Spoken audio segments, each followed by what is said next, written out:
যারা বলে না যে জিমে যাওয়ার পয়সা নেই, বডি কীভাবে বানাবো, ডায়েটের পয়সা নেই, সব থেকে বড় কথা হচ্ছে চেষ্টা।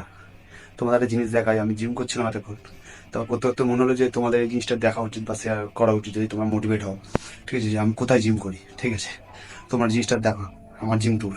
ঠিক আছে, এই হচ্ছে খাট যেখানে আমি শুই। ঠিক আছে, তার পাশেই হচ্ছে আমার জিম। এইটুকু জায়গার মধ্যে আমি আমার নিজের বডি তৈরি করছি। ঠিক আছে, একাই করছি। হ্যাঁ, তো তোমরা দেখতে পাচ্ছ। ঠিক আছে, আর এই হচ্ছে সেই আয়না, একজন বন্ধুর কাছ থেকে নিয়েছিলাম। ঠিক আছে, ভালো থেকো, সুস্থ থেকো, চুটিয়ে ব্যায়াম করো। ঠিক আছে, বাড়িতেই করো, যতটা পারো ততটাই করো। ঠিক আছে, পরবর্তীকালে পয়সা ইনকাম করলে তখন না জিমে গিয়ে করবে। ঠিক আছে, সেটা বড় কথা নয়। ভালো থাকো, সুস্থ থাকো, এইটুকুই।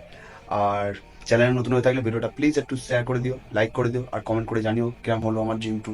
ঠিক আছে, চ্যানেলে নতুন হয়ে থাকলে একটু সাবস্ক্রাইব করে সাপোর্ট করো। Thank you.